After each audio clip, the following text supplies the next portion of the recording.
अभी शुक्र किया था कि हमने 170 कर लिया। हाँ 170 कर लिया है, लेकिन हमने उसमें कहा ये देखें मेरे ख्याल दूसरा कैच ड्रॉप हुआ और साथ छिक्का भी उन्होंने करा दिया है।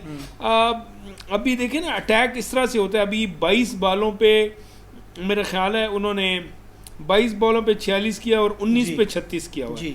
दोनों 4 छक्के अभिषेक शर्मा ने लगाए हैं और 3 चौके और शुभमन गिल ने बाउंड्री से अटैक किया हुआ है। तो उनकी जो हम बॉडी लैंग्वेज की बात करते हैं इंडिया की, वो देखें 171 का टारगेट इंडिया के खिलाफ अगर हम चेस कर रहे हो तो आप वो सिनेरियो जरा इमेजिन करें कि हम कैसे ग्राउंड में जाते हैं, हमारी बॉडी लैंग्वेज क्या होती है, हम बारी कैसे लेते हैं। अब ये देखें वो 85 रन आपने 7 ओवरों में 85 रन, तो आधे से ज्यादा मैच आप हमसे ले गए हैं। जी बिल्कुल ऐसे ही। तो यहाँ पे एक चीज मैं और ऐड करूंगा, बॉल पे 87 रन चाहिए, 10 विकेट इन हैंड। और एक चीज और ऐड करूंगा जो उन्होंने कैचेस ड्रॉप किए, यू नो दैट अगर वो कैचेस हो जाते तो हमारी टीम तो 140 तक भी नहीं कर सकती। ड्रॉप हुए और वो भी आपके जो फरहान है उसके 2 कैचेस ड्रॉप हुए मेरे ख्याल में, साइम की वो जो इजी कैच था, और उसके बाद जो है इसके बावजूद भी हम, और अब उनकी बैटिंग देख लिए, मेरे ख्याल में पिच जो है ना आज बिल्कुल बैटिंग पैराडाइज है। और जिस तरह की वो बैटिंग कर रहे हैं, मतलब हमने वही जो बात आ रही है 20-25 या 15-20 रन वाली है, वही आ रही है दरमियान में जो चीज़ें, क्योंकि अगर वो बहुत अच्छा भी खेल रहे लेकिन अगर वो 15-20 रन ऐड होते तो कुछ भी हो सकता था एट द एंड, मतलब आखिर में जाके। इस मैच को जीतने के लिए हमें क्या करना होगा, इस वक्त टीम को क्या करना होगा मैच को जीतने के लिए? आपको जी मेरे ख्याल में ये हाथ पैर पड़े हुए हैं आपको, और यहाँ से तो आप हाँ मुसलसल अटैक है। आप देख लें अब हाथ पांव पड़े फूले हुए हैं उनको, और उनको समझ नहीं आ रही। अब चांस था कि आप 1 विकेट लेते, वहाँ से प्रेशर डालते और उस प्रेशर के साथ फिर आप उसमें वापस आने की कोशिश करते, लेकिन जो मौजूदा सूरत हाल नज़र आ रही है मेरा ख्याल है अभी इस वक्त तो आप 60-40 के ऊपर खड़े हुए हैं। 60% मैच आपसे वो इस वक्त ले जा चुके हुए हैं। सिर्फ 40% में चांस यही है कि आप विकेट लें, ज़रा अपनी ओसान को बहाल करें थोड़ा सा, और उसके बाद जो है आप अटैक करें। लेकिन इस वक्त इतना शदीद अटैक उस तरफ से है कि आप मुसलसल डिफेंस से, लेकिन देखे हमारी बॉलर्स की अभी लाइन और लेंथ भी देखे, इब्रार को देखे पीछे बॉल मार रहे हैं, साइम अयूब जिस तरह की दूसरी कंट्रीज के अगेंस्ट बॉल कर रहा था बिल्कुल गुड लेंथ के ऊपर, और इब्रार जो है जिस तरह हम देख रहे हैं कि बैकअप द लेंथ वो पीछे से होके और बस शॉट ही मार रहे हैं। तो मेरे ख्याल में ये चीज़ भी देखना पड़े कि आपके बॉलिंग के ऊपर भी देखें ना कि आप किस किस्म की बॉलिंग कर रहे हैं। अब अपने टारगेट को देख लिए, उनको 8 रन पर ओवर चाहिए, 8.5 रन आई थिंक सो।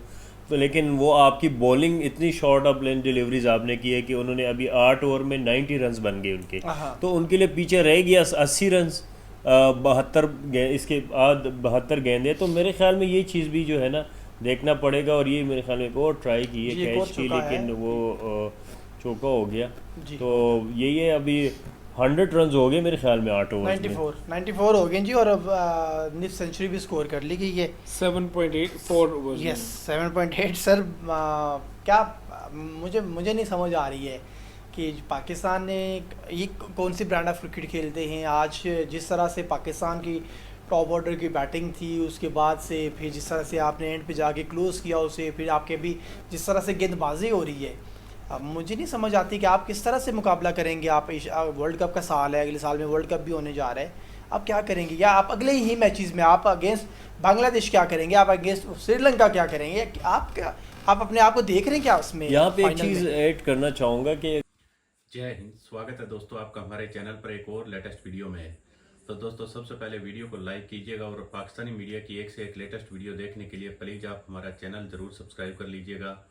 अभी आपने देखा होगा दोस्तों किस तरह से पाकिस्तानी मीडिया जब लाइव टीवी पर प्रोग्राम कर रहा था तो उसके दौरान ही साथ में इंडिया और पाकिस्तान का मैच भी देख रहा था। और खासकर अभिषेक शर्मा और शुभमन गिल ने जिस तरह पारी की स्टार्ट की और 8-9 ओवरों के अंदर ही दोस्तों 100 रन जड़ दिए थे, तब पाकिस्तानी मीडिया का कहना था कि अभिषेक शर्मा अब ये मैच ले उड़ा है। तो दोस्तों पाकिस्तानियों को इससे पहले उम्मीद थी कि जब इन्होंने अपनी औकात से ज़्यादा 171 रन बना दिए थे तो इनको लग रहा था कि आज शायद हम मुकाबला जीत सकते हैं। लेकिन आखिरकार पाकिस्तान को इस मैच में हार का ही सामना करना पड़ा। लेकिन पॉजिटिव रहना दोस्तों कोई पाकिस्तानियों से सीखे। इस तरह की हार के बावजूद भी आपने देखा होगा किस तरह से पाकिस्तानी खिलाड़ी काफ़ी सेलिब्रेशन करते रहे, और उसके बाद पाकिस्तानी मीडिया भी दोस्तों अपनी पाकिस्तानी टीम के खिलाड़ियों के प्रदर्शन पर दोस्तों इनको सवाल उठाने चाहिए। वहां पर देखिए किस तरह से ये हरीश राउत जैसे खिलाड़ी को अब भी दोस्तों एक और उसको तूल देने की कोशिश कर रहे हैं। और जो इन्होंने पाकिस्तानी टीम के लिए एक साइकोलॉजिस्ट हायर किया था, उसको खुद अब दोस्तों लगता यही है कि किसी और साइकोलॉजिस्ट के पास जाना पड़ेगा, क्योंकि दोस्तों पाकिस्तानी टीम के तो वो कुछ भी काम नहीं आया।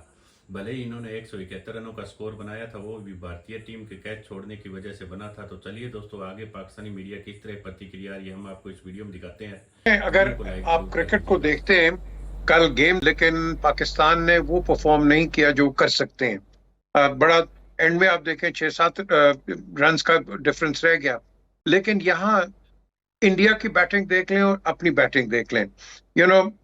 आउटस्टैंडिंग परफॉर्मेंस फ्रॉम शर्मा, जिसने 74 ऑफ 39 बॉल्स किए, फिर गेल 47 उसने कर गया ऑफ 28। इनके जो दो ऊपर के अगर आप पहले आउट कर देते कुड हैव बीन डिफरेंट, लेकिन देन वी डोंट नो कि निचला ऑर्डर क्या करता। सो ओवरऑल आई थिंक जहां हमने मार खाई है, एक तो स्ट्रैटेजी में खाई है, और दूसरा मैं समझता हूं कि शाहीन शाह अफरीदी के पास कोई ऐसा बॉलर नहीं था कि जो कि उसको सपोर्ट कर सके। तो all together I think combinations में इन्होंने मार खाई। लेकिन मुझे एक चीज की समझ नहीं आई, जी नवाज को आपने खिलाया, नवाज से गेंदें क्यों नहीं कराई? ये बिल्कुल। और फिर साइम अयूब क्या इतना ही अच्छा खेल रहा था कि 2 के बाद फिर तीसरा ओवर भी उसको दे दिया गया। ये वो डिसीजंस हैं छोटे छोटे हमजा जो मिलकर हमारी शिकस्त की वजह बने हैं कल। अच्छा पीजे मीर साहब, देखें अगर हमने फ़हीम अशरफ को रखा हुआ था, हमने हुसैन तलत को खिलाया था, हारिस रऊफ हमारे पास मौजूद थे, हमने भारत को देखा उन्होंने पहले 4 ओवर्स करवाए हैं अपने पेसर से, और हमने पहले बारी ली, यानी कि हमें पिच समझने में आसानी हो गई होगी कि पेसर्स को फिर भी कुछ फ़ायदा हो रहा था। दूसरा ओवर क्या फ़हीम से नहीं करवाया जा सकता था? हम पहले करवाते रहे। करवाया जा सकता था, और ये तो आप क्रेडिट दें फ़हीम को कि वो जो छिक्के मार गए एंड में, तो आपका स्कोर बना तो हम 160 पे लुढ़क गए थे सारे। तो basically game at the end अगर कोई अब थ्रिलिंग बनी है गेम, तो फ़हीम के जो उसके 20 किए हैं 8 बॉलों के अंदर। बट हैविंग सेड सो, देखो मुझे नहीं पता इसको कप्तानी आती है। मैं पहले ही देखो क्रिटिक हूँ, लेकिन क्रिटिक हूँ on a constructive note. 3 one-days खेला हुआ है, क्या इसने कोई डोमेस्टिक क्रिकेट में कैप्टनसी की है? देखो बड़े मैच के अंदर आप एक्सपोज हो जाते हो, छोटे मैचेस में आप चल जाते हो, अच्छी टीम के आगे फिर आपकी स्ट्रैटेजी जो है, आपकी थिंकिंग एक्सपोज हो जाती है। जैसे मैंने कल भी कहा था, हमजा कप्तानी कर कौन रहा है? वो माइक हैसन कर रहा है या सलमान कर रहा है? हाँ जी। और अगर सलमान कर रहा है तो बड़ी वीक एंड बड़ी पोर कैप्टनसी है। But then again franchise cricket और इंटरनेशनल क्रिकेट, इसमें बहुत फ़र्क होता है। हम कोच के डिसीजंस भी इस्लामाबाद यूनाइटेड जैसे देख रहे हैं। हमने इवन इस्लामाबाद यूनाइटेड को देखा कि जब वो पिंडी में खेलती है तो वो बेहतर खेलती है, जब उसको लाहौर में आके खेलना पड़ता है तो वो टीम उस तरह से परफॉर्म नहीं कर रही। और ये वही सारा कॉम्बिनेशन है जो हमें यहाँ पर भी नज़र आ रहा है, और वही माइंडसेट नज़र आ रहा है। देखें, ये बड़ा इंटरेस्टिंग सवाल किया। आकिब एक local coach, local cricketer and a star player, जब वो लाहौर कलंदर्स को आप देखो कहां से कहां लेके गया है, बिकॉज ही अंडरस्टैंड्स। उसने देखा हुआ है, उसने ग्राउंड्स देखी हुई हैं, उसने एटमॉस्फेयर देखा हुआ है, कंडीशंस देखी हुई हैं, और वो उसी के लिहाज से अपनी स्ट्रैटेजी बनाता है। अब आप कोई बाहर का कोच लेके आ जाओ और आप समझते हो कि वो हर चीज कर जाएगा, ये नहीं होता। आई मीन मैं कहता हूं कि विल रिचर्ड्स कितना बड़ा प्लेयर है, लेकिन at the end of the day Quetta Qalandars को जब वो कर रहा था, अब आप मुझे बताओ कि क्वेटा कलंदर्स कहाँ है और विव रिचर्ड्स कहाँ है? ये आप देखो, नाम नहीं आपको कुछ करता, आपका काम करता है। और काम उसी वक्त होगा कि जब आप टेरेन को, ग्राउंड्स को अंडरस्टैंड करें और लोकल कंडीशंस को अंडरस्टैंड करें। जो आपने सवाल किया है कि इस्लामाबाद में अच्छा होता है, बाहर नहीं होता, तो यही चीज होती है कि जो बाहर का कोच आता है उसको डोमेस्टिक क्रिकेट का क्या पता है, उसको डोमेस्टिक लड़के का क्या पता है। ये तो आपका एक जो लोकल बॉर्न एंड ब्रेड है, वो हर चीज देखता है, सुनता है, बात करता है, और एक मैन टू मैन कांटेक्ट भी कई दफा होता है।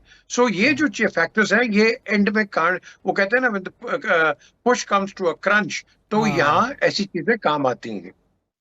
पीजे मीर साहब, आपको क्या लगता है कि हुसैन तलत को रखने का फैसला, पहले तो ये बताइएगा कि कैसा लगा आपको? क्या उनको रखना चाहिए था? बाद जब उनको भेजा गया तो क्या उस पोजीशन पे उनको भेजना चाहिए था? हमने देखा कि पिछले 2 मैचेस में शाहीन अफरीदी, जो कि फुल टाइम बैटर तो नहीं है, लेकिन फिर भी उनकी जानिब से कुछ डिसेंट स्कोर कर दिया गया था। तो आपको लगता है कि हुसैन तलत की जगह कल उस टाइम पर शाहीन अफरीदी या फिर हारिस को भेज देना चाहिए था? देखो वो आया 10 रन बनाए 11 बॉलों के अंदर। जी this is not what you expect. आपने एक महीना उसको खिलाया नहीं, उसको बिल बाहर ठंडा रखा और उसको पकड़ के इंडिया के मैच में डाल दिया, जो कि वैसे ही बड़ा प्रेशराइज मैच होता है। जी तो I thought that was a bad move. नहीं करना चाहिए। बड़ी टीमों के साथ आप एक कंसिस्टेंसी दिखाओ, कुछ भी हो जाए लड़के वही दिखाओ। रेस्ट करते हो लेकिन लड़का उसी को लेके आओ। अब बुमराह को पिछले मैच में रेस्ट किया, इस मैच में लेके आए, डिस्पाइट द फैक्ट बुमराह कितने पड़ गए आप देख लो। बुमराह को 4 ओवरों हाँ में जी 45 रन पड़े उसको, ऐसे ही ठीक है ना, 4 ओवरों में 45 पड़े, लेकिन उसी को रखा उन्होंने। आप कंसिस्टेंसी तो दिखाएं। लड़कों को इस तरह लड़के डिसहार्ट होते हैं। किसी को क्या पता होता है, एक महीना खेला नहीं, उसको पकड़ के गेम के अंदर डाल दिया, वो क्या, मुझे बताओ उसके क्या मैच प्रैक्टिस है। ठीक है पीजे और मीर साहब। more so- जी जी, सरफराज नवाज साहब ने भी हमें ज्वाइन किया है। सरफराज साहब, बैटिंग ने मैच हराया, बॉलिंग ने मैच हराया, कप्तानी ने मैच हराया, या सब कुछ ही बुरा था? देखें, सबसे पहले बुरा जो था कप्तान की कप्तानी, उसमें आप देखें सिलेक्शन ऑफ द टीम। अभी पीजे ने जो अब आपको सारा बताया है तो दोस्तों उम्मीद करता हूँ आपको वीडियो काफ़ी अच्छा पसंद आया होगा और किस तरह से पाकिस्तानी मीडिया दोस्तों हर एक, चाहे कितना भी, अब इनको पता है कि इससे ज़्यादा हालत पाकिस्तानियों के लिए कुछ भी नहीं हो सकती। पहले मुकाबले में भारत ने इनको काफ़ी दोस्तों बुरी तरीके से हराया था और दूसरे मुकाबले में भी भले ही भारतीय टीम के कैच छोड़ने के रहमो करम से दोस्तों इन्होंने 171 रनों तक का स्कोर किया, लेकिन उसके बावजूद भी पाकिस्तानी ज़्यादातर दोस्तों हार को छुपाने की कोशिश कर रहे हैं। वो इसको पॉजिटिव वे से देख रहे हैं और कह रहे हैं कि इसमें हमारे लिए पॉजिटिव काफ़ी निकला है, हमने भारत को फाइट तो दी, भले ही मैच ना जीते हो। तो दोस्तों इससे साफ होता है कि पाकिस्तानी क्रिकेट के हालात किस तरह के हो गए हैं। उधर दोस्तों इन्होंने मैच से पहले, आपको पता ही है, एक पाकिस्तान से स्पेशल मोटिवेशनल स्पीकर पाकिस्तानी खिलाड़ियों को मोटिवेट करने के लिए भेजा था। अब लगता है यही है कि वो दुबई में खुद कोई मोटिवेशनल स्पीकर के पास जाएगा कि किस तरह से मैं मेरे बिजनेस को आगे बढ़ा सकता हूं। क्योंकि दोस्तों जो उन्होंने पाकिस्तानी खिलाड़ियों को मोटिवेट किया था, उसके बावजूद भी आपने देखा होगा किस तरह से वह ग्राउंड पर आकर अपने खेल पर ध्यान देने के बजाय दोस्तों कभी आपने देखा होगा अभिषेक शर्मा के साथ उलझ रहे थे, कभी सुमन गिल के साथ उलझ रहे थे, हरीश राव किस तरह से दर्शकों के साथ दोस्तों इशारे कर रहा था। तो इस तरह की हरकतें कर करके ही तो पाकिस्तानी टीम का बेड़ा गर्क हुआ है। अगर ये उतना ध्यान अपने खेल पर देते तो शायद ही दोस्तों इससे और अच्छा मुकाबला ये बना सकते थे। तो दोस्तों पाकिस्तानी क्रिकेट का आए दिन सुपड़ा साफ होता हुआ जा रहा है, लेकिन पाकिस्तानी आज भी पाकिस्तानी खिलाड़ियों के प्रदर्शन पर मुंह खोलने के बजाय इस हार पर किसी भी तरह दोस्तों पर्दा डालने की कोशिश कर रहे हैं। और ज़्यादातर पाकिस्तान में पाकिस्तानी मीडिया के मेन स्ट्रीम मीडिया में जितने भी स्पोर्ट्स एक्सपर्ट बैठे हैं, ज़्यादातर इसी हार को दोस्तों डिपेंड करने में लगे हुए हैं। तो आपको वीडियो कैसी लगी हमें कमेंट करके बताइएगा और हम आपके लिए दोस्तों पाकिस्तानी ज़्यादातर मेन स्ट्रीम मीडिया की वीडियो लेकर आते रहेंगे। प्लीज़ हमारा चैनल ज़रूर सब्सक्राइब कीजिएगा और आगे भी दोस्तों भारत के श्रीलंका बांग्लादेश के साथ मुकाबले खेलने हैं, उन पर पाकिस्तानी मीडिया का क्या रिएक्शन होगा वो वीडियो भी आपके लिए लेकर आएंगे। तो प्लीज़ हमारे चैनल को ज़रूर सब्सक्राइब कीजिएगा।